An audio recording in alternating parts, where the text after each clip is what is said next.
할렐루야. 또 주일 예배 3부 예배로 우리를 부르신 주님 앞에 우리가 감사와 찬양과 영광을 올려드리며 예배 자리로 우리 함께 나아갈 수 있으면 좋겠습니다.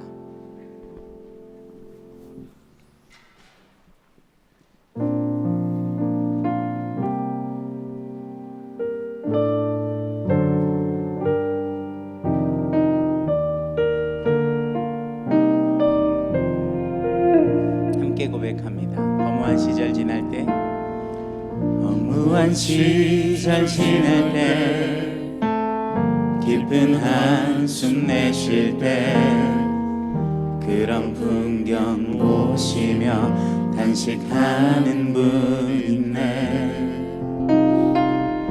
고와 같이 너희를 버려두지 않으리. 내가 너희와 영원히 함께하리라. 한 번 더 고백할까요? 허무한 시절 지날 때, 허무한 시절 지날 때, 깊은 한숨 내쉴 때, 그런 풍경 보시며 단식하는 분 있네. 고와 같이 너희를 버려두지 않으리. 내가 너희와 영원히 함께하리라. 아멘. 성령이 오셨네. 성령이 오셨네. 성령이 오셨네. 내 주에 보내신 성령이 오셨네. 우리 인생 가운데 친히 찾아오셔서 그 나라 꿈꾸게 하시네. 2절입니다. 억눌린 자 갇힌 자, 억눌린 자 갇힌 자, 자유함이 없는 자, 피난처가 되시는 성령님 계시네. 주의 영이 계신 곳에 참 자유가 있다네. 진리의 영이신 성령이 오셨네. 한 번 더 고백합니다. 억눌린 자 갇힌 자, 억눌린 자 갇힌 자, 자유함이 없는 자, 피난처가 되시는 성령님 계시네. 주의 영이 계신 곳에 참 자유가 있다네. 진리의 영이신 성령이 오셨네. 아멘. 성령이 오셨네.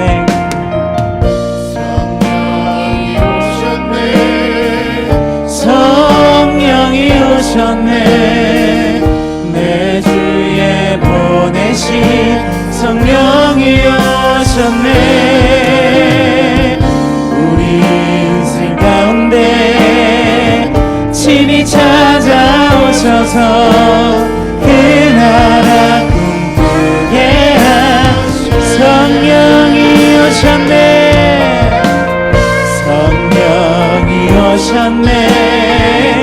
성령이 오셨네. 내 주에 보내신 성령이 오셨네.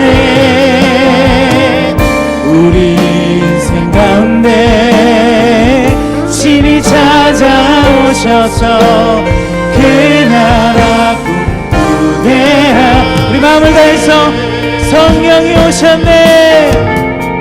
성령이 오셨네. 성령이 오셨네.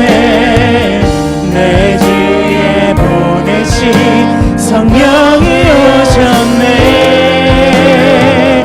우리 인생 가운데 친히 찾아오셔서 그 나라 꿈꾸게 하시네. 성령이 오셨네. 성령이 오셨네.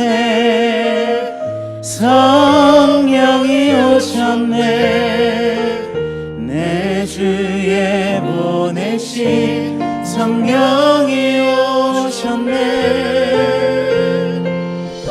우리 인생 가운데 친히 찾아오셔서 그 나라 꿈꾸게 하시네.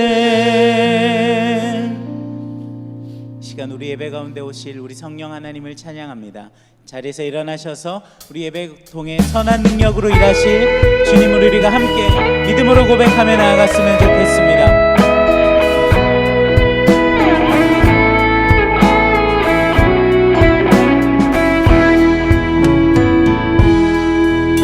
주 선한 능력으로 안으시네. 그 크신 팔로 날 붙드시네. 절망 속에도 흔들리지 않고 사랑하는 주 얼굴 구하리. 아멘. 그 선한 힘이 우리 감싸시니 믿음으로 일어나리 기대하네. 주 언제나 우리와 함께 계셔.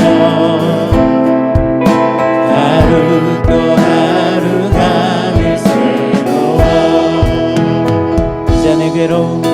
이전의 괴로움 아래워싸고 고난의 길을 걷는다 해도 주님께 모두 맡긴 우리 영혼 끝내 승리의 날을 맞으리. 아멘. 그 선한 힘이 우리 감싸시니 믿음으로 일어나리 기대하네. 주 언제나 우리와 함께 계셔. 하루 또 하루가 우리 목소리 높이 함께 고백합니다. 주님이 마신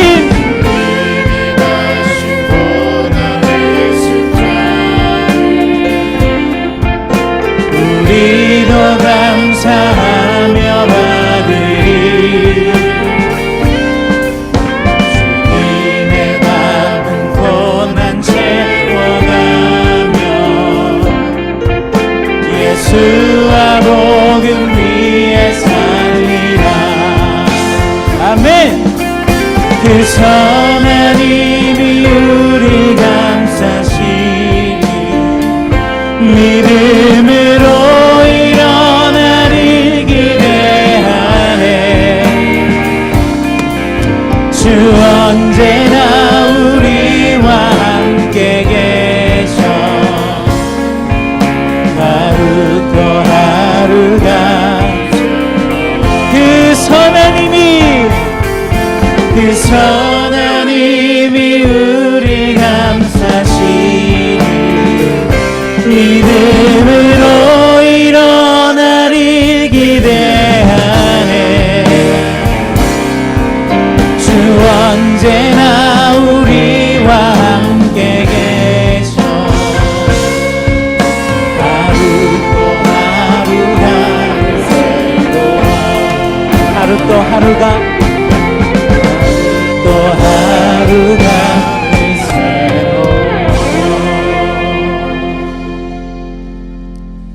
하나님은 영이시니 예배하는 자가 영과 진리로 예배할지니라.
사도신경으로 우리의 신앙을 고백하겠습니다.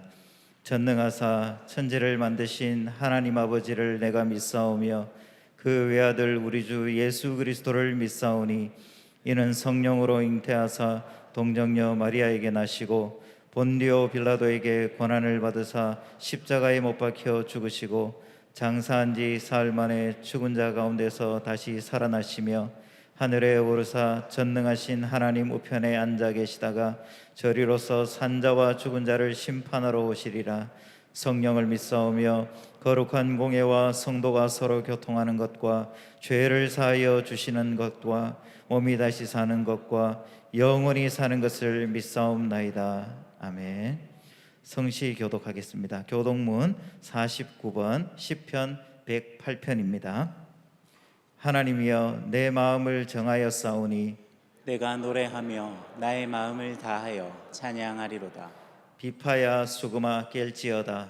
내가 새벽을 깨우리로다. 여호와여 내가 만민 중에서 주께 감사하고 뭇 나라 중에서 주를 찬양하오리니 주의 인자하심이 하늘보다 높으시며 주의 진실은 궁창에까지 이르나이다.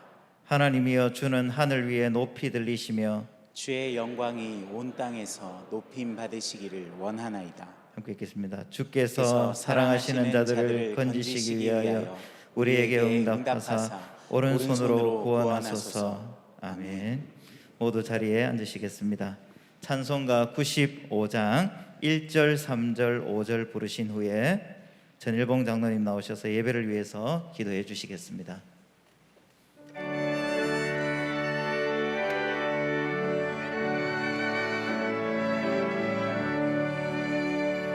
나의 기쁨 나의 소망 되시며 나의 생명이 되신 주 감나 불러서 찬송을 드려도 늘 하신 마음 뿐일세. 길도 없이 거친 넓은 들에서 갈 길 못 찾아 애쓰며 이리저리로 헤매는 내 모양 저 원수처럼 하도다. 나의 진정 사모하는 예수님 음성조차도 반갑고 나의 생명과 나의 참 소망은 오직 주 예수.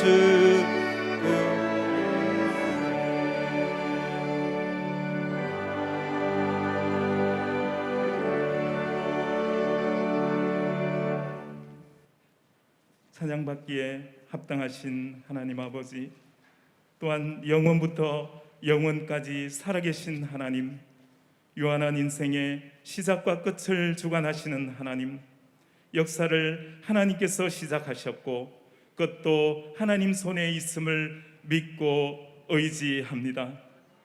천지를 창조하시며 저녁이 되고 아침이 되니 이는 첫째 날이니라, 저녁이 되고 아침이 되니 이는 둘째 날이라 말씀하신 하나님, 연약하고 죄 많은 인생들 저녁과 한밤과 같은 깜깜한 흑암을 지날지라도 등불 되시고 빛 되신 어린 양 예수님 믿고 의지할 때 밤은 영원하지 않고 지나갈 것을 믿사옵나이다. 반드시 밝아지는 아침이 올 것 하나님 의지하고 믿사옵나이다. 코로나 재유행뿐만 아니라 개인과 가정과 직장과 사업에 밤같이 어둡고 아버지 칠흑 같은 어려운 문제가 있다 할지라도 반드시 밝은 아침을 주실 하나님을 믿음으로 하나님 그 어떤 역경에 처해도 낙심치 않게 하시고 포기치 않는 믿음 허락하여 주옵소서. 하나님, 한국뿐만 아니라 이 온 세계 땅의 모든 교회들이 가보지 못한 길을 걷고 있습니다. 어렵고 힘들지만 하나님, 특별히 우리 사랑하시는 담임 목사님, 또한 함께 동행하시는 교육자님들, 또한 멀리 계신 우리 선교사님들, 주께서 위로하여 주시고 더 사랑하여 주옵시고 더 큰 힘 허락하여 주옵소서. 지혜와 능력과 생명을 살리는 말씀 더하여 주시옵소서. 어렵고 힘들지만 그러나 한 가지 확실한 것은 아버지의 자비와 사랑이 많으신 우리 하나님께서 우리를 손바닥에 새기시고 절대 잊어버리시지 않으심을 믿사오니 저희와 영원히 함께하여 주시옵소서. 하나님, 이제 말씀을 선포하시는 목사님 주의 능력에 장중에 붙들어 주시고 하나님, 그 말씀을 따라 우리가 살아나고 소생되는 시간 될 수 있도록 인도하여 주옵소서. 주님 앞에 드려지는 귀한 찬양 하나님께서 받으시고 흠량하여 주옵소서. 종일토록 저희와 함께 하실 하나님을 찬양하며 살아계신 예수 그리스도 이름으로 감사하며 기도드리옵나이다. 아멘.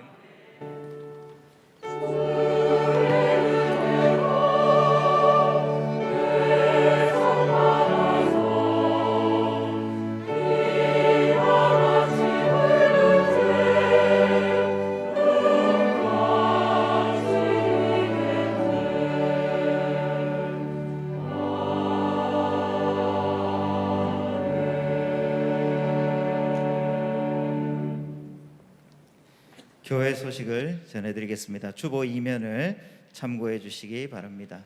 주일 안내입니다. 주일 예배 안내 참고해 주시면 감사하겠습니다. 정기당회가 4부 예배 후에 당회실에 있습니다. 2021년 사역지원서를 삽지에 배포해 드렸는데 작성을 부탁을 드리겠습니다. 자세한 내용은 주보와 또 삽지를 참고해 주셔서 로비에 있는 신청함에 제출해 주시고 교회 홈페이지에서 온라인으로도 신청하실 수가 있습니다. 목양 사역회기가 각 교구별로 있습니다. 내일의 꿈 12월호가 반영되었습니다. 나가실 때 한 부씩 받아가시면 되겠습니다. 주중 광고입니다. 선교 기도회가 수요 기도회 후에 있습니다. 예고 광고입니다. 다음 주에 2021년 재직 서리집사 헌신서를 작성하고 또 목적 헌금도 작성하게 됩니다. 목적 헌금은 변동이 있는 분들만 제출해 주시면 되겠습니다. 온라인으로도 신청이 가능하오니 기도하는 마음으로 준비를 부탁드립니다. 대구 기독교 봉사단 연탄 나눔 행사가 19일 토요일에 있습니다. 많은 신청 부탁드립니다. 교육자 소식입니다. 담임 목사님께서 신년 준비를 위한 안식 주간을 가집니다. 위에서 많은 기도 부탁드립니다. 교우 소식입니다. 출생한 가정과 결혼한 가정이 있습니다. 많은 축하 부탁드립니다. 장례를 당한 가정도 있는데 위로해 주시기 바랍니다. 오늘 우리에게 주시는 하나님의 말씀은 이사야 54장 1절로 10절까지 말씀입니다. 구약 성경 1034면에 있습니다. 봉독은 1절부터 3절까지만 제가 해드리도록 하겠습니다. 잉태하지 못하며 출산하지 못한 너는 노래할지어다. 산고를 겪지 못한 너는 외쳐 노래할지어다. 이는 홀로 된 여인의 자식이 남편 있는 자의 자식보다 많음이라. 여호와께서 말씀하셨느니라. 내 장막터를 넓히며 내 초소의 휘장을 아끼지 말고 널리 펴되 너의 줄을 길게 하며 너의 말뚝을 견고히 할지어다. 이는 내가 좌우로 퍼지며 내 자손은 열방을 얻으며 황폐한 성읍들을 사람 살 곳이 되게 할 것임이라. 아멘.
예, 담임 목사님 나오셔서 하나님이 내 남편이시라라는 제목으로 말씀 전해주시겠습니다.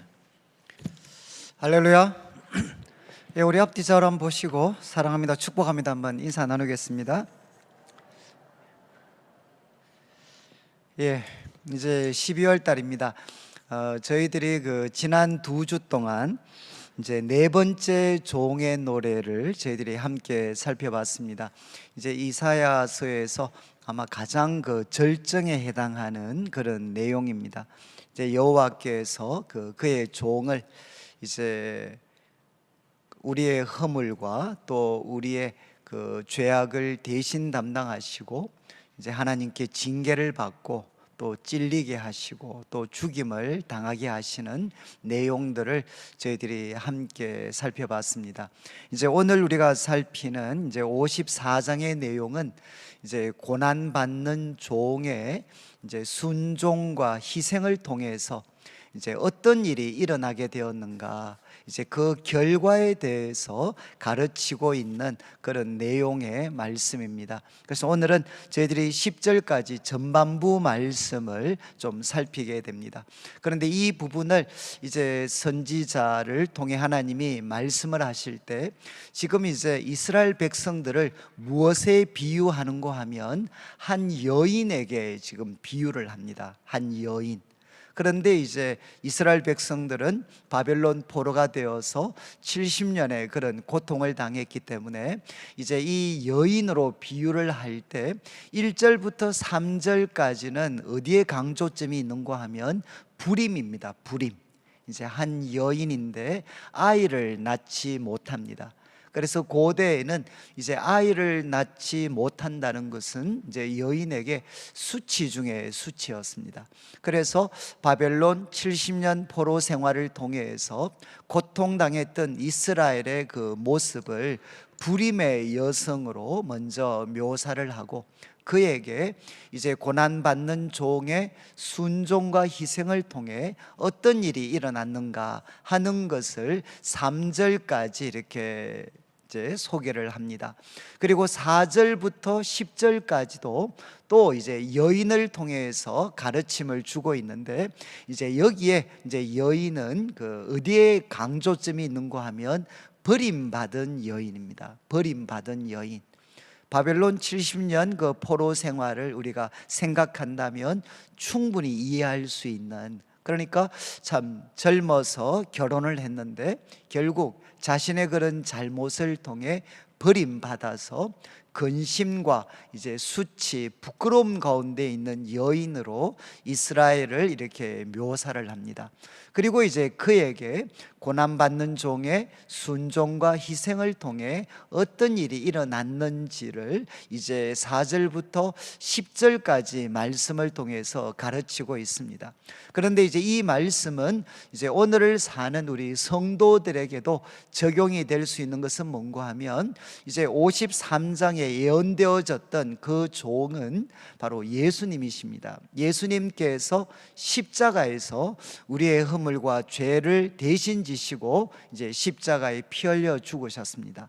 그래서 54장에 나와 있는 것은 예수님을 믿는 우리들에게 이제 예수님 안에서 어떤 놀라운 일이 일어났는지를 마치 그림책처럼 보여주고 있는 것이 오늘 본문의 말씀이다라고 여러분들이 생각을 하시면 되겠습니다. 그래서 우리 1절 말씀을 보시면 이렇게 시작합니다. 잉태하지 못하며 출산하지 못한 너는 노래할지어다. 산고를 겪지 못한 너는 외쳐 노래할지어다. 여기에 이제 제일 먼저 등장하는 표현은 노래하라는 겁니다. 노래하라. 이제 하나님께서 고통 가운데 있는 이스라엘 백성들을 보고 노래해라. 그리고 또 이어서도 외쳐 노래해라 이렇게 말씀을 하십니다. 그런데 이 말씀을 주는 이스라엘 그리고 예루살렘의 상태를 잉태하지 못하고 출산하지 못하고 산고를 겪지 못한 너, 이 세 가지 표현은 전부 다 불임과 관계가 있죠. 그래서 잉태하지 못한다는 것은 불임이라는 뜻입니다. 그리고 또 불임이니까 출산하지를 못했습니다. 아이를 낳아보지를 못했습니다. 아이를 낳아보지 못했기 때문에 산고, 출산의 고통을 겪어보지 못했습니다. 그래서 이 표현은 이제 이스라엘 백성이 불임의 여성의 상태에 있는 그 모습으로 표현하면서 노래해라 라고 도전을 합니다. 그리고 1절 후반부에는 이제 이유를 설명합니다. 이유가 뭔고 하면 홀로 된 여인의 자식이 남편 있는 자의 자식보다 많음이라 여호와께서 말씀하셨느니라. 참 이게 좀 신비한 그런 말씀이죠.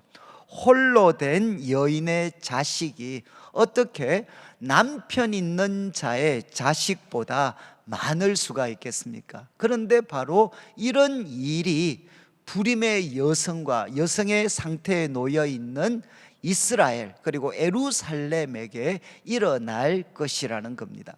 근데 여러분이 이미 이제 다 답을 알고 계시는데, 먼저 우리 이사야서 49장 18절부터 21절 우리 주보 3면을 여러분들이 좀 참조하시면 좋겠습니다.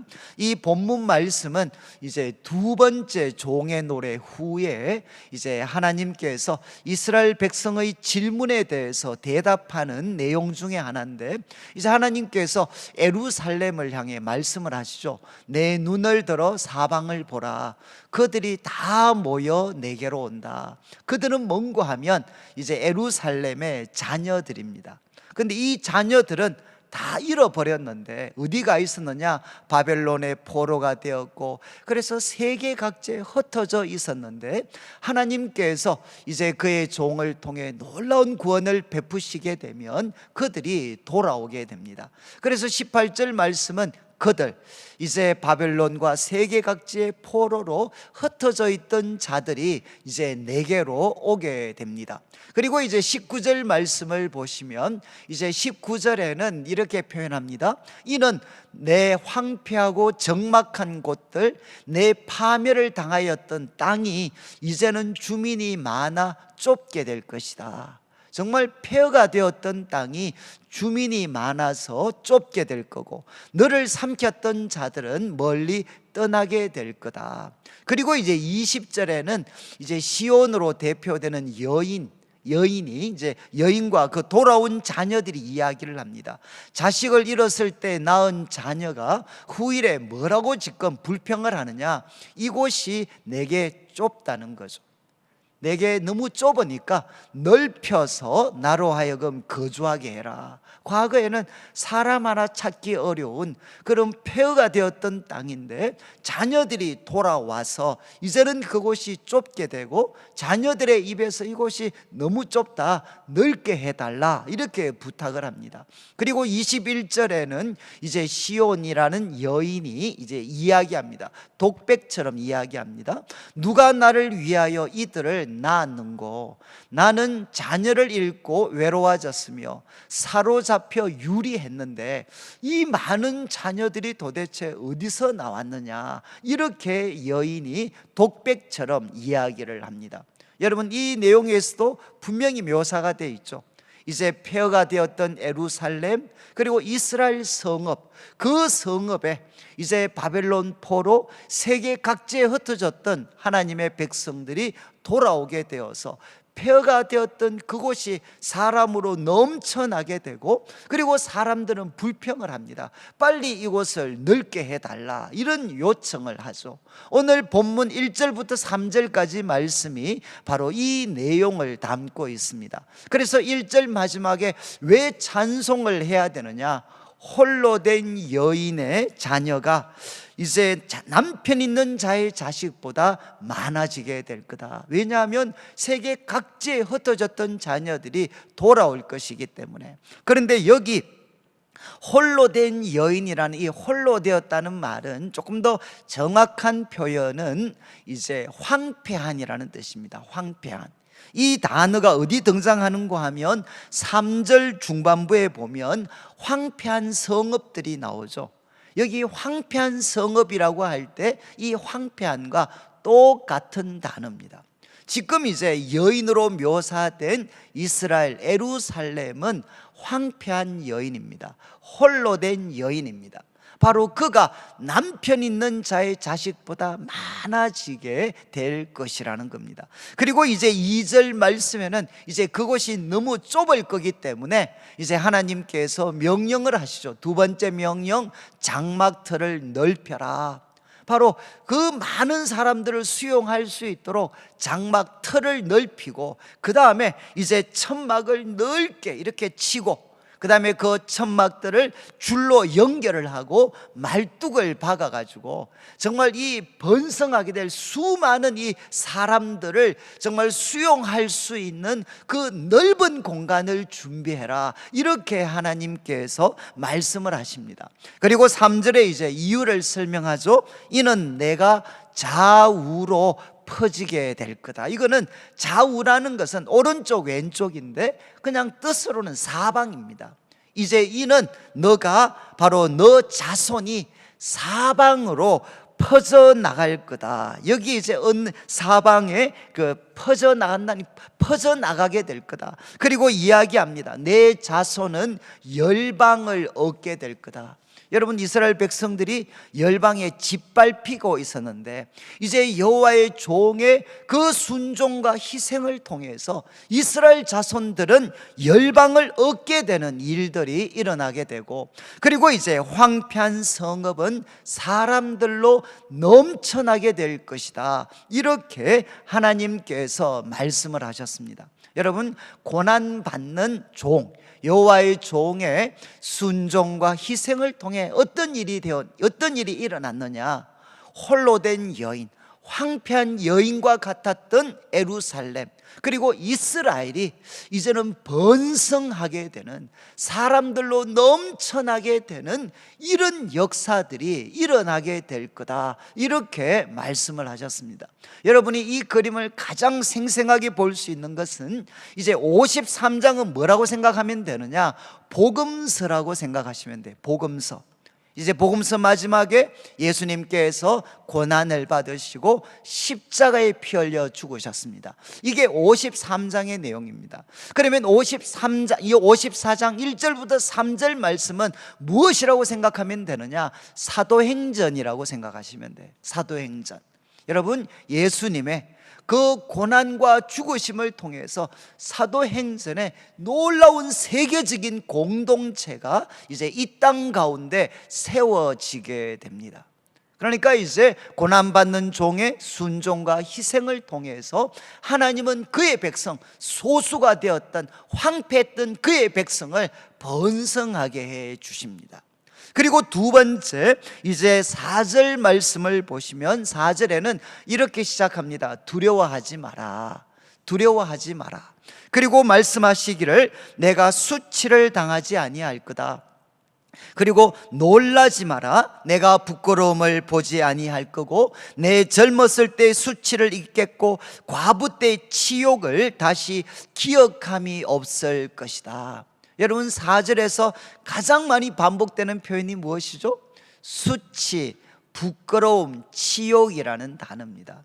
그러니까 지금 이스라엘 백성들은 어떤 상태에 있느냐? 수치와 치욕과 부끄러움을 경험을 하고 있습니다. 이것은 당연하죠.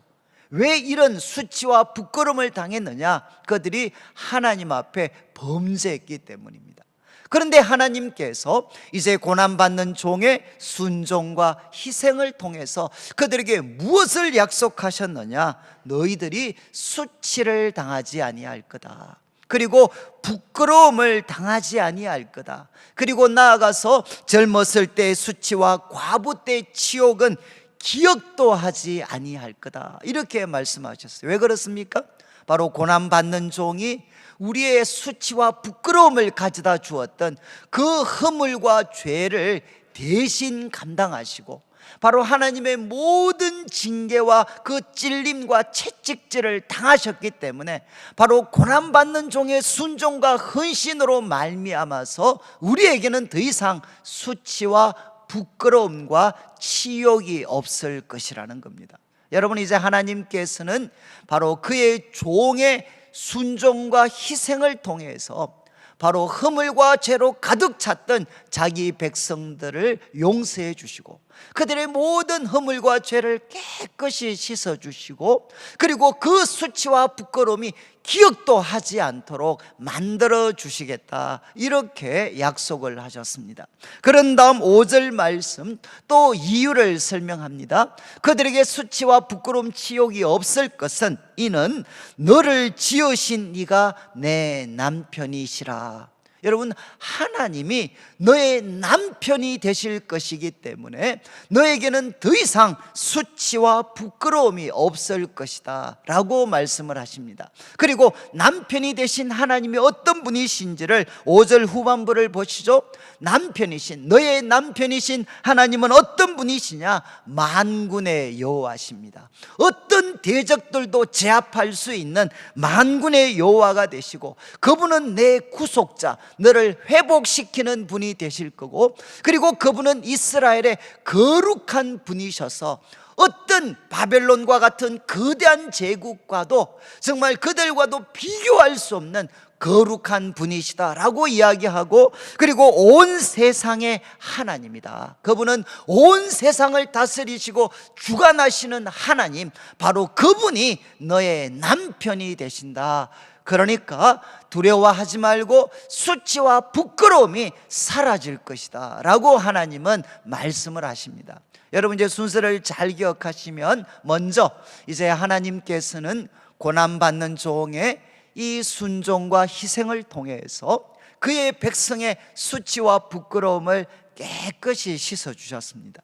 그것을 기억도 하지 않게 해주셨고 두 번째는 무엇을 하셨느냐? 이제 그의 남편이 되어 주셨습니다.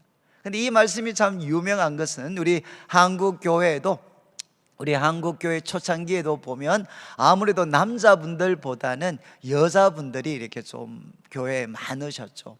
그리고 이제 우리 한국의 그런 참 어려웠던 시대는 남자분들도 고생을 많이 하셨지만 또 여자분들이 정말 고생을 많이 하셨습니다. 그래서 정말 이렇게 남편을 의지하고 살기에는 너무 힘들었던 많은 여인들이 정말 가장 붙잡고 기도했던 말씀이 사실 이 말씀입니다. 이제 바로 하나님이 너의 남편이시다. 하나님이 너의 남편이시고 너의 남편이신 하나님은 만군의 여호와시고 그리고 너의 구속자고 그리고 또 이스라엘의 거룩한 분이시고 온 세상의 하나님, 바로 그분이 너의 남편이시다. 여러분, 이제 이어서 나오는 말씀에는 6절 말씀, 이제 여호와께서 너를 부르시되, 여호와께서 너를 부르신다는 거죠. 그런데 하나님께 부르심을 받는 이스라엘은 어떤 상태냐? 보십시오. 마치 버림을 받아 마음에 근심하는 아내, 곧 어릴 때 아내가 되었다가 버림을 받은 자에게 함과 같이 하실 것이다. 제가 앞에서 서론에서 말씀드린 것처럼 이제 여기 이스라엘은 어떤 상태입니까? 바로 아내였다가 이제 버림을 받습니다. 아내였다가 버림을 받아서 그는 깊은 근심 속에 놓여 있는 바로 여인, 그 여인의 모습이 바로 바벨론 포로가 되어 있던, 하나님으로부터 쫓겨나 있던 이스라엘 백성들의 모습이었다는 거죠. 그런데 이제 6절 말씀에 하나님께서 뭐라고 이야기하시느냐? 하나님이 너를 부르신다는 겁니다. 여러분, 아내였다가 정말 버림받아서, 자신의 잘못 때문에 버림받아서 큰 근심과 수치와 부끄러움 속에 살아가던 여인과 같은 이스라엘을 하나님이 다시 부르시겠다는 겁니다. 그러면서 6절 마지막에 내 하나님께서 말씀하셨다. 무슨 말씀하셨죠? 버림받은 아내 같은 이 이스라엘을 하나님이 다시 부르시겠다는 겁니다. 포기하시지 않고 다시 부르시겠다. 그런 다음 이제 7절과 8절에는 남편이 되신 하나님께서 바로 이스라엘에게, 그 버림받은 아내와 같은 그 이스라엘에게 어떤 하나의 은혜를 베풀어 주시느냐? 7절을 보십시오. 내가 잠시 너를 버렸다. 이게 바벨론 포로 생활, 그 바벨론 포로기에 대한 하나님의 설명입니다. 내가 잠시 너를 버렸다. 그러나 큰 긍휼로 너를 모을 것이다. 여러분, 하나님의 약속이죠. 고난받는 종의 순종과 희생을 통해서 이스라엘 백성들은 잠시 하나님께서 그를 버리셨지만 이제는 큰 긍휼로 너를 모을 것이다. 이렇게 약속을 하셨습니다. 그런데 우리 7절을 보시면 이제 대조잖아요. 대조. 지금 잠시 너를 버렸다. 그리고 큰 긍휼로 너를 모을 거다. 이 큰 긍휼의 대조가 되는 표현이 나와야 되는데 잠시라고 되어 있어요. 그런데 원래 이제 원문에는 이 잠시 앞에 수식어가 하나 있습니다. 그게 뭔가 하면 작은 잠시입니다. 작은 잠시, small moment라고 해서 작은 그 순간, 작은 잠시, 작은 잠시 동안 나는 너를 버렸지만 대조적으로 큰 긍휼로 너를 모을 것이다. 그리고 또 8절 말씀에 내가 넘치는 진노로 내 얼굴을 내게서 잠시 가렸으나, 바로 바벨론 포로에 대한 해석입니다. 하나님께서 넘치는 분노로 그들을 향해, 허물과 죄악으로 가득 찬 그 하나님의 백성 이스라엘을 향해 하나님은 얼굴을 가리셨습니다. 그런데 고난받는 종의 순종과 희생을 통해서 하나님은 영원한 자비로 너를 긍휼히 여길 것이다. 그리고 또 강조합니다. 내 구속자 여호와께서 말씀하셨다. 여러분, 이스라엘의 구속자 여호와께서 뭐라고 말씀하셨습니까? 잠시 하나님께서는 그들을 버리고 잠시 그 얼굴을 그들에게 감추셨지만 이제는 어떤 일을 행하시느냐? 큰 긍휼로 너를 모으게 되고 그리고 영원한 자비로 너를 긍휼히 여길 것이다. 이렇게 하나님께서 말씀을 하셨습니다. 그런데 여기에 이제 자비라는 표현은 그 원래 원문으로는 뭔가 하면 아마 여러분들이 많이 들어보셨을 단어인데 헤세드라는 단어입니다. 헤세드. 이 헤세드는 뜻이 뭔가 하면 언약적인 사랑입니다. 언약적인 사랑.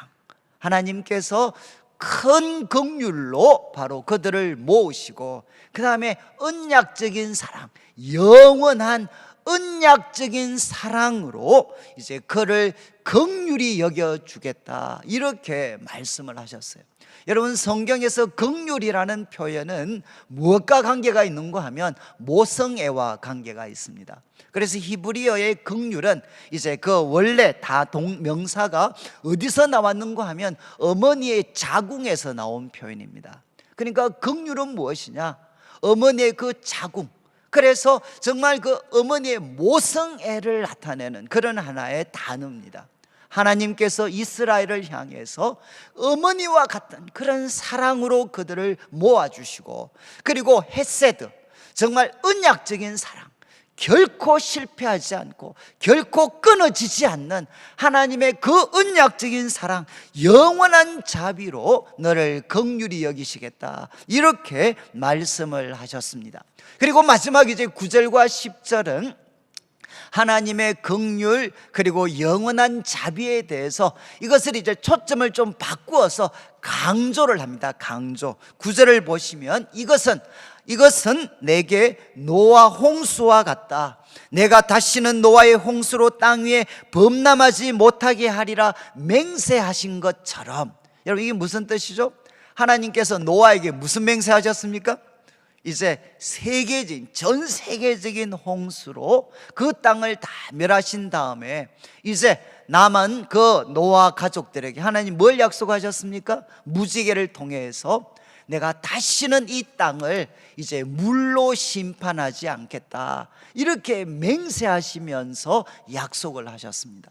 아무리 이 땅을 사는 사람들이 하나님 보시기에 큰 악을 범해도 노아 홍수와 같은 전 세계적인 그런 홍수로 그들을 멸하지 않겠다, 하나님께서는 맹세하셨고 그 맹세가 지금까지 지켜져 오고 있습니다. 여러분, 노아에게 했던 맹세가 바로 선지자가 살던 시대, 그리고 지금 우리가 살던 시대까지 이어져 오고 있습니다. 유지되어져 오고 있어요. 왜 그렇죠? 하나님이 맹세하셨기 때문에.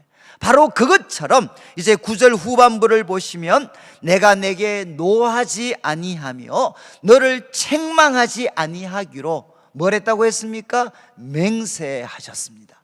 이제 하나님께서 고난받는 종의 순종과 희생을 통해서 그의 백성들에게 맹세를 하셨어요. 맹세.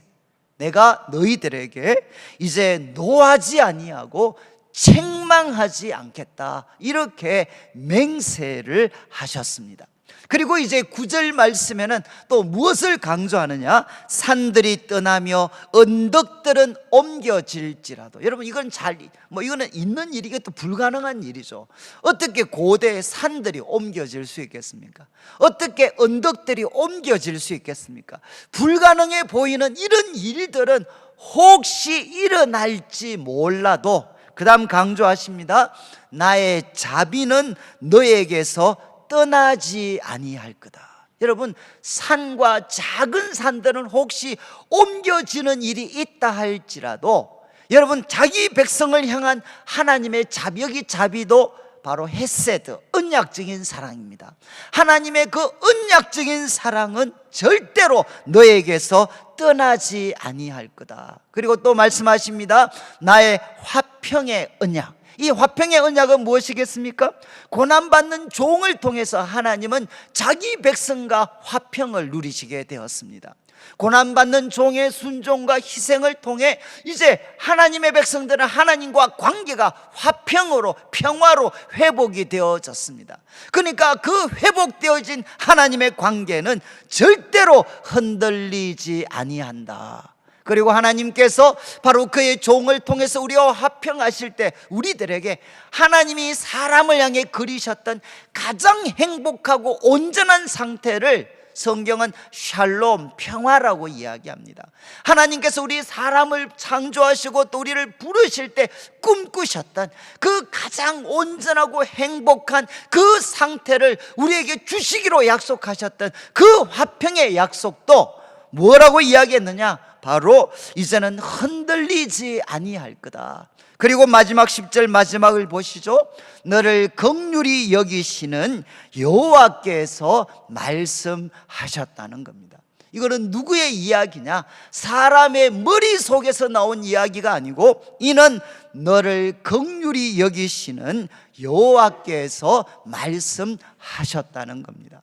자, 이제 오늘 말씀의 내용, 좀 분량은 많지만 이제 좀 정리를 하면, 여러분, 이제 고난받는 종, 우리는 이제 예수님인 걸 알고 있으니까요. 예수님의 고난과 십자가의 죽으심을 통해 이 땅 가운데 어떤 일이 일어나게 되었는가? 첫 번째는 하나님의 백성들에게는, 하나님의 백성들은 번성하게 되었습니다.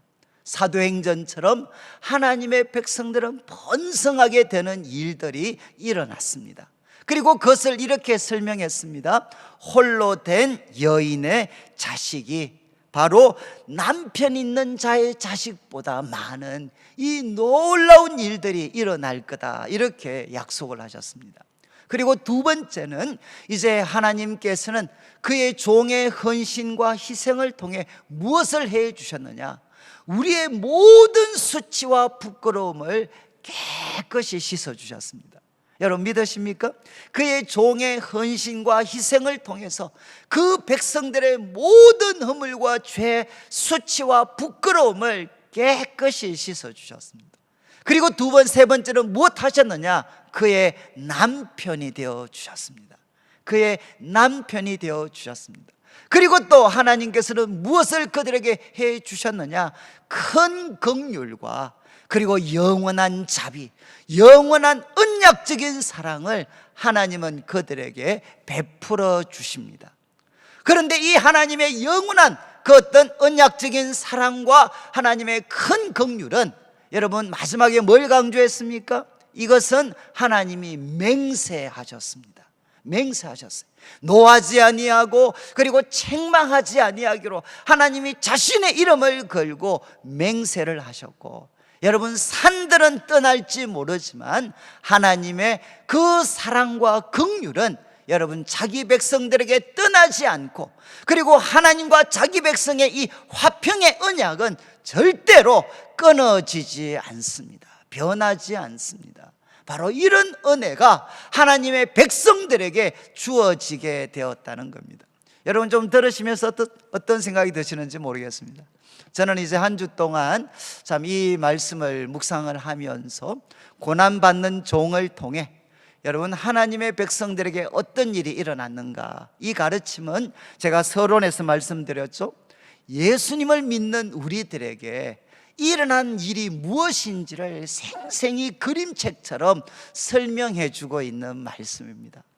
여러분, 이제 저는 이 말씀을 묵상하면서 제가 저는 모태신앙으로 자랐지만 이제 예수님을 제 삶의 구세주와 주인으로 모셨던 그런 순간, 그리고 그 이후에 제가 살아왔던 삶의 그 모습들, 그리고 하나님이 주셨던 은혜들을 이 말씀을 보면서 다시 한번 정리를 할 수가 있었습니다. 제가 여러 번 말씀드렸지만 저는 대학교 2학년 겨울에 참 이렇게 주님을 처음 만났습니다. 인격적으로 만났습니다. 그런데 그때 하나님이 저에게 주셨던 말씀은 하나였습니다. 나는 너를 부끄러워하지 않는다.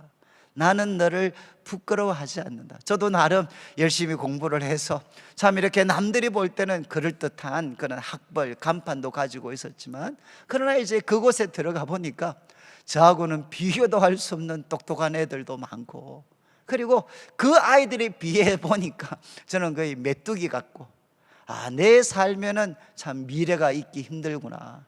그리고 저는 거의 한 2년 정도를 저는 거의 폐인처럼 보냈습니다. 내 인생에 어떤 그런 미래는 이제는 끝난 것 같다. 그리고 부모님 생각하면 마음만 힘들고, 정말 이렇게, 그리고 또 신앙적으로도 가장 열심히 노력했는데 아무리 열심히 성경 보고 기도해도 무능했던 저의 삶은 바뀌지 않았습니다. 그리고 경건의 모양을 가장해서 얼마나 내 속에 헛된 욕망과 그런 죄악들이 가득 차 있는가, 얼마나 나는 모순 덩어리인가. 그래서 저 스스로가 이제는 내가 나 자신을 버틸 수가 없다. 그래서 저는 거의 이렇게 쓰러져 있는 그런 상태였습니다. 그런데 하나님께서 찾아오셔서 나는 너를 부끄러워하지 않는다. 너가 참 이렇게 학교에서 비실비실한다 할지라도, 이렇게 폐인처럼 무기력하게 쓰러져서 잠만 잔다 할지라도 나는 너를 부끄러워하지 않는다. 너희 부모가 네 진짜 모습 알면 부끄러워하고, 그리고 너 교회 친구들 네 진짜 모습 알면 다 떠날 거지만, 그러나 나는 너를 부끄러워하지 않는다. 바로 오늘 말씀에 나온 거죠. 그 말씀을 통해서 하나님이 제 존재에 그 수치와 부끄러움, 치욕, 저를 억누르고 있었던 그 수치와 부끄러움과 치욕이 다 한순간에 사라졌습니다. 저는 정말 천국이 있다면 이런 기분인 것 같구나. 저는 정말 그때 천국이 이거구나. 천국이 다른 게 아니라 하나님이 저를 부끄러워하시지 않고 저의 존재를 짓눌렀던 모든 수치와 부끄러움을 바로 벗겨주셨을 때, 저는 정말 천국을 맛봤습니다. 이게 천국이었구나. 그런데 참 이렇게 시간이 좀 지나니까 마음에 많은 의심이 일어났고, 그래서 하나님께 질문을 했죠. 하나님, 저는 모순 덩어리인데 어떻게 거룩하신 하나님이 저를 보고 부끄러워하시지 않는다, 그리고 너는 의로운 자다, 어떻게 그렇게 이야기하실 수 있습니까? 하나님, 바로 사랑의 눈이 멀어서 거룩과 의로움을 포기하셨습니까? 그런데 그때 하나님께서 두 번째 제 평생에 잊을 수 없는 말씀, 나는 너를 볼 때 그리스도를 통해서 보고 있다. 그리고 하나님이 저를 향해 선언해 주셨어요. 너 누군 줄 아느냐? 너는 그리스도 안에 있는 자다. 이렇게 말씀해 주셨어요. 너는 그리스도 안에 있는 자다. 나는 너를 볼 때마다 그리스도를 통해서 보고 있다. 이렇게 말씀해 주셨어요. 저는 그때 내가 누군지 비로소 알게 되었어요. 저는 예수님 안에 있는 사람이었습니다. 예수님 안에 있으니까 하나님이 저를 보실 때마다 항상 누구를 통해서 보시느냐? 저를 둘러싸고 계시는 예수님을 통해서 하나님은 저를 보셨으니까 저는 모순덩어리지만 저를 둘러싸고 계시는 예수님은 하나님 앞에 완벽한 순종과 그 의로운 삶을 사셨으니까 저를 둘러싸고 계시는 예수님 때문에 하나님은 저를 부끄러워하지 않고 예수님 때문에 너는 의로운 자다. 저는 그때 비로소 복음을 깨닫게 됐어요. 지금 오늘 말씀드린 것처럼 53장에 그 고난받는 종의 죽음, 그리고 그분의 어떤 찢기시는 고통, 이 모든 것들이 바로 나 때문에 한 거구나. 그리고 나는 그분 안에 있구나. 그분 안에. 지금 오늘 이사야 54장에 하나님께서 말씀하고 계시죠. 그 수치와 부끄러움을 깨끗이 씻어주십니다. 그런데 어떻게 우리 같은 모순덩어리가 하나님 보시기에 수치와 부끄러움이 사라지고 의로운 존재가 될 수 있었느냐? 그 이유는 바로 우리가 예수님 안에 있기 때문에, 바로 이 여호와의 종을 붙잡고 있기 때문에 바로 이런 일이 일어났다는 거죠. 그리고 그 이후에도 저는 정말 많은 그런, 어떻게 보면 참 이렇게 좌절과 실패와 그리고 참 이런 것들을 겪으면서 쭉 지내왔습니다.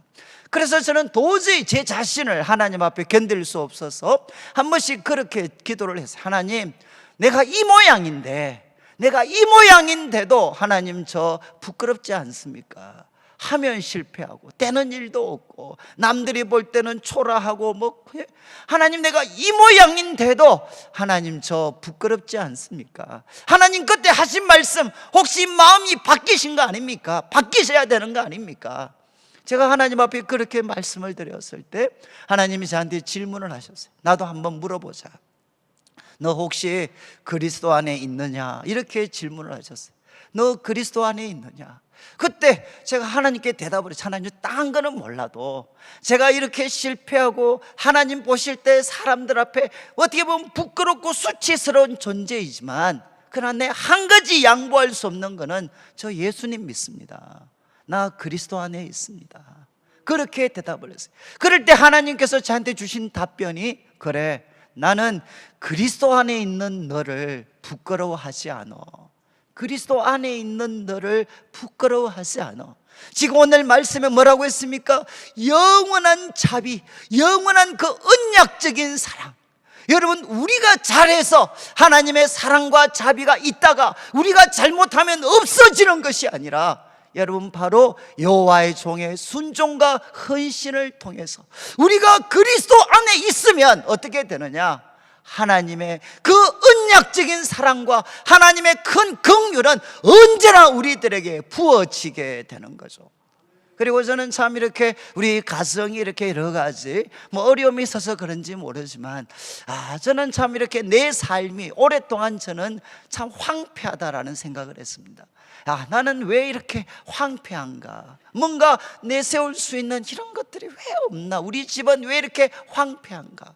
그런데 어쩌면 제가 사실은 이렇게 저 자신의 한계와 부족함과 싸울 때 자기의 가장 큰 힘을 주었던 말씀이 뭔가 하면 54장 1절 말씀이었어요. 마지막에 있는 홀로 된 여인의 여인의 자식이 남편 있는 자의 자식보다 많음이라. 이 말씀은 저는 이사야서가 원래 원본입니다. 그런데 이 말씀을 저는 이사야서에서 보지 않고 갈라디아서에서 봤어요. 이 말씀이 성경에, 신약 성경에 딱 한 번 인용이 됩니다. 우리 갈라디아서 자막에 4장, 이제 갈라디아서 4장 26절부터 28절 말씀, 이 말씀이 딱 한 번 인용이 됩니다. 한번 보십시오. 26절, 오직 위에 있는 예루살렘은 자유자니 곧 우리 어머니라. 이 말씀은 뭔가 하면, 갈라디아서에는 율법을 통해서 의롭다 하심을 받을 수 있다는 유대주의자들의 가르침이 복음의 진리를 흔들고 있었습니다. 그때 바울이 이제 마지막 가르침에서 율법으로 의롭다 하심을 받으려고 하는 사람은 꼭 누구 같으냐? 여러분, 하갈과 이스마엘 같다. 여러분, 하갈 이스마엘 아시죠? 아브라함의 아들인데 결국은 육신의 방법으로 낳은 자식이 바로 이스마엘입니다. 그런데 이제 우리는 위에 있는 예루살렘은 자유자인데 곧 우리 어머니라. 이거는 이제 우리가 믿음으로 의롭다 하심을 받은 자들은 누구냐? 바로 사라와 이삭과 같다. 사라를 통해서 낳은 이삭과 같은 자들이 우리 그리스도인들이다. 이걸 설명하는 부분에서 27절을 보시면 이제 27절에 이제 읽었던 54장 1절 말씀이 그대로 인용이 되어 있습니다. 잉태하지 못한 자여 노래해라. 홀로 사는 여인의 자녀가 남편 있는 자의 자식보다 많다. 여러분, 지금 바울의 마음속에는 무엇이 있죠? 우리 그리스도인은 누굽니까? 우리 그리스도는 누구죠?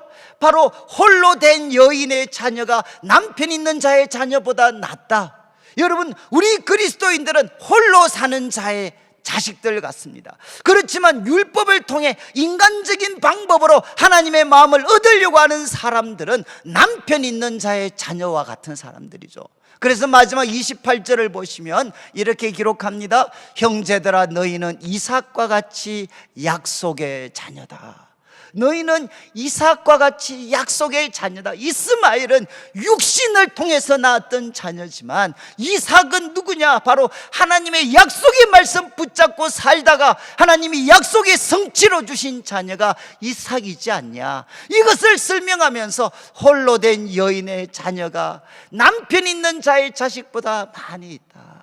저는 참 이 말씀이 왜 제게 힘이 되었느냐, 제 자신이 정말 아무것도 가진 것 없고 초라하게 느껴질 때마다 제가 그렇게 기도했어요. 하나님, 저는 정말 이 홀로 있는 자의 그런 자식 같습니다. 아무것도 없습니다. 아무것도 내세울 수 있는 게 아무것도 없습니다. 그나저 보십시오. 남편 있는 자식들의 남편 있는 자식들 한번 보십시오. 저렇게 돈도 능력도 실력도 모든 거 다 갖추고 있는데 내가 어떻게 저 아이들을 내가 정말 이렇게 저 아이들과 겨루어서 살아갈 수가 있겠습니까? 하나님, 저는 자신이 없습니다. 그러나 제가 이 말씀을 붙잡고 기도했어요. 그러나 하나님은 전능하신 하나님이신 거 믿습니다. 그리고 하나님은 신실하신 하나님이신 거 믿습니다. 그리고 바로 예수님 안에서 하나님은 바로 홀로 있는 자의 그 자식 같은 저를 남편 있는 자의 자식들보다도 더 흥하고 많아지도록 하나님은 만드실 수가 있습니다. 하나님, 저는 저의 능력을 의지하는 게 아니라 전능하신 하나님의 능력과 사랑과 전능하신 하나님의 지혜를 의지합니다. 홀로 있는 자의 자식이 남편 있는 자의 자식보다 더 많아지는 이 기적의 역사를 하나님, 저도 경험하게 해 주십시오. 이것이 사실은 어떻게 보면 저의 결핍과 부족함과 맞서면서 지금까지 살아오면서 제가 붙잡았던 말씀이었어요. 오늘 말씀을 마무리하면서 사랑하는 성도님들, 우리가 코로나19의 참 어려움 때문에 이 어려움이 언제까지 지속이 될지 아무도 알 수가 없습니다. 여러분, 어쩌면 우리가 가지고 있는 게 이제 다 바닥이 났을 수 있어요. 내 지혜도, 내가 가지고 있는 물질도, 네트워크도, 사람도, 이제 그것 가지고는 이 상황을 버티기 힘드신 분들도 많이 계실 수 있습니다.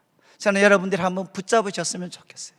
홀로 있는 자의 자식들이 남편 있는 자의 자식들보다 훨씬 더 많아질 수 있습니다. 이유는 예수 그리스도를 통해서 전능하시고 능력과 사랑과 지혜가 한이 없으신 그 예수님을, 그 하나님을 우리가 굳게 붙잡고 신뢰하면 하나님은 홀로 된 여인의 자식이 남편 있는 자의 자식보다 많아지는 기적을 경험하면서 우리가 살아갈 수가 있습니다. 그리고 여러분, 우리는 복음을 다시 한번 깊이 이해를 해야 됩니다. 여러분, 우리의 수치와 부끄러움은 성공한다고 사라지는 게 아닙니다. 우리들의 삶이 정말 이렇게 성공을 향해 달린다고 수치와 부끄러움은 사라지는 게 아닙니다. 수치와 부끄러움은 오직 하나님의 종 예수 그리스도 안에서만 이 수치와 부끄러움은 사라지고, 이 예수님을 굳게 붙잡을 때 하나님은 우리를 향해 나는 너를 부끄러워하지 않는다, 너는 의로운 자다 말씀하십니다. 그리고 하나님의 그 자비와 사랑은 크고 놀라울 뿐만 아니라 영원히 변함이 없습니다. 여러분이 성공해서 하나님의 은혜가 부어지는 것이 아니라 우리가 예수 그리스도를 굳게 붙잡으면 바로 하나님께서 우리에게 그 큰 긍휼과 영원한 언약적인 사랑을 우리 성도들에게 베풀어 주십니다. 여러분, 이 한 주간도 하나님의 이 놀라운 사랑, 이 놀라운 은혜, 그리고 여러분, 우리의 허물과 죄를 대신 지시고 십자가 위에 피 흘려 죽으셨고 3일 만에 부활하셨고 지금도 살아계셔서 만왕의 왕 만주의 주가 되신 이 예수님을 여러분들이 굳게 붙잡아서 하나님이 주시는 큰 긍휼, 그 영원한 사랑, 놀라운 지혜로 이 코로나 시대를 넉넉히 승리해 가시는 우리 성도들 되시기를 주님의 이름으로 축원합니다. 우리 같이 한번 찬양을 드리겠는데, 찬송가 384장 나의 갈 길 다 가도록, 아마 여러분들도 좋아하실 거고 저도 정말 좋아하는 그런 말씀 찬양인데, 제가 한 주간도 이 찬송 부를 때 제일 마음이 고쳤던 표현이 뭔가 하면 다 가도록이라는 표현이 있어요. 나의 갈 길 다 가도록, 나의 갈 길 다 가도록. 한순간만 예수님이 인도하시는 게 아니라 나의 갈 길 다 가도록 예수님은 인도하십니다. 그리고 나의 갈 길 다 가도록 내 주 안에 있는 긍휼은 의심할 수 없습니다. 여러분, 믿음으로 살아갈 때 우리는 하늘의 위로를 받으면서 살아가는 사람들입니다. 그리고 2절에 나의 갈 길 다 가도록 예수님이 인도하시는데, 어려운 일 당한 때도 하나님은 언제나 족한 은혜를 주시고, 내가 심히 고단하고 영혼 매우 가랄 때 나의 앞에 반석에서 샘물이 나고, 그리고 3절 나의 갈 길 다 가도록 예수 인도하시는데 그의 사랑 어찌 큰지 말로 할 수 없도다. 그의 사랑 어찌 큰지 말로 할 수가 없습니다. 성령 감화 받은 영혼 하늘나라 향해 갈 때 우리가 부를 노래가 무엇이냐? 바로 예수님이 인도하셨습니다. 우리 같이 한번 찬양 드리겠습니다.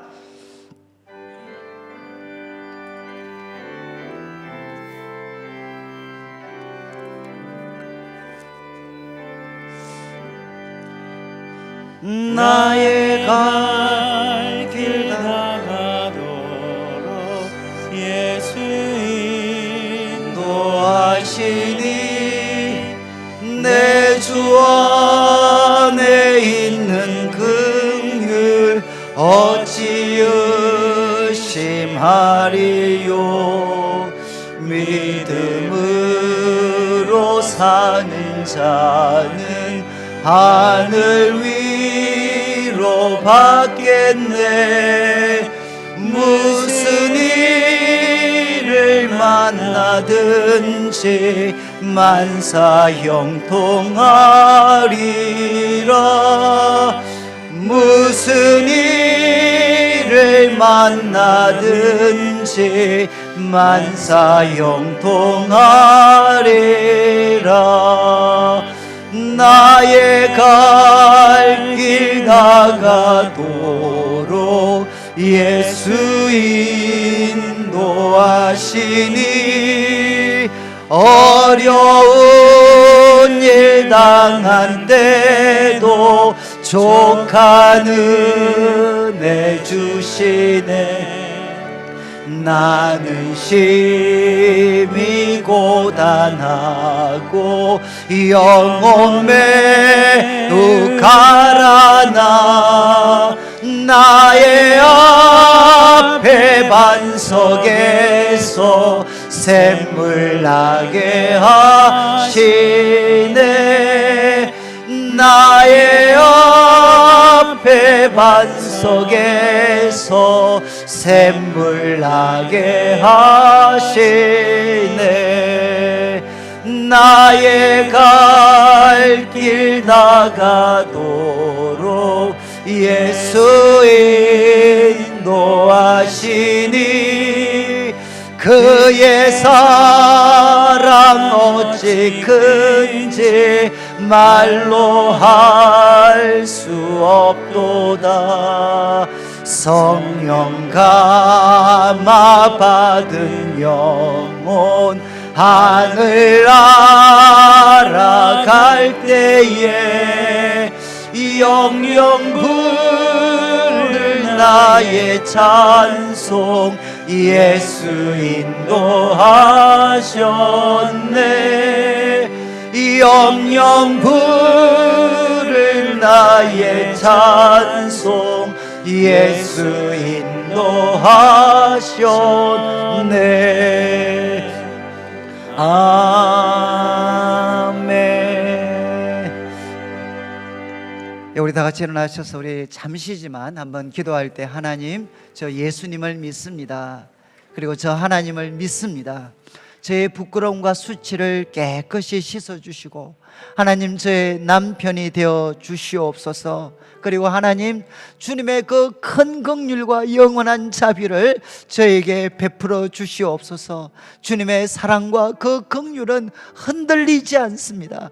하나님의 사랑으로, 능력으로, 지혜로 저를 사로잡아 주셔서 이 고난의 때를 능히 승리할 수 있도록 하나님, 저를 도와 주시옵소서. 우리 합심해서 함께 한번 기도드리겠습니다. 하나님 아버지, 하나님 아버지, 감사를 드립니다. 하나님 아버지, 오늘도 저희들에게 주신 말씀 마음에 새기며, 하나님, 우리는 부족함이 많고 허물과 죄가 가득 차고 슬픔과 질고에 눌려 살아가지만, 수치심에 눌려 살아가지만, 그러나 하나님, 주님께서 우리의 허물과 죄를 대신 지시고 십자가에 피 흘려 죽으셨습니다. 하나님, 우리는 예수님을 믿습니다. 하나님 아버지, 이 예수님 안에서 하나님은 우리를 부끄러워하시지 않은 줄을 믿습니다. 하나님 아버지, 우리 성도들 기도할 때 하나님의 그 놀라운 사랑을 마음속에 부어주셔서 이 고난의 때를 하나님 넉넉히 찬양하며 주 안에서 기뻐하며 살아갈 수 있도록 하나님 도와주시옵소서.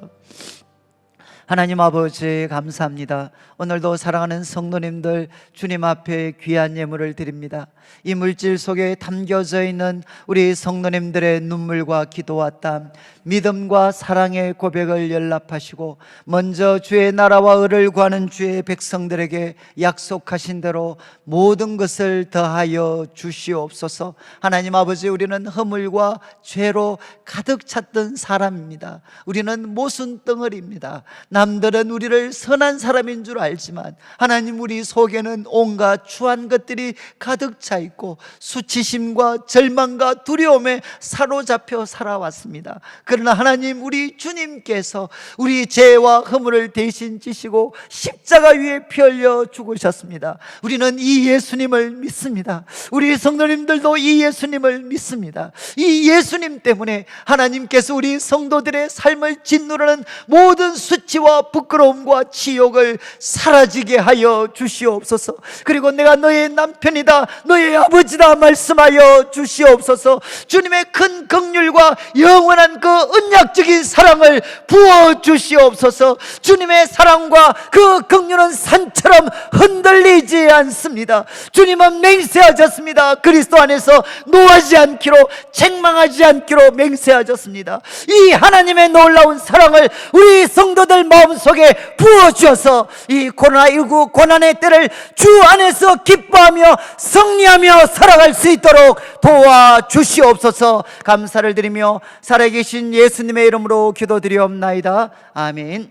지금은 우리 주 예수 그리스도의 크신 은혜와 하나님 아버지의 극진하신 사랑과 성령 하나님의 감동 감화 위로하시고 교통하심이 고난받은 종 예수 그리스도를 믿는 믿음으로 말미암아 하나님으로부터 의롭다 하심을 받고 하나님의 그 변하지 않는 큰 사랑과 긍휼을 힘입어서 이 한 주간도 이 고난의 때도 능히 승리하며 찬송하며 살아가기를 다짐하는 모든 성도들 위해 지금부터 영원토록 함께 있을지어다. 아멘.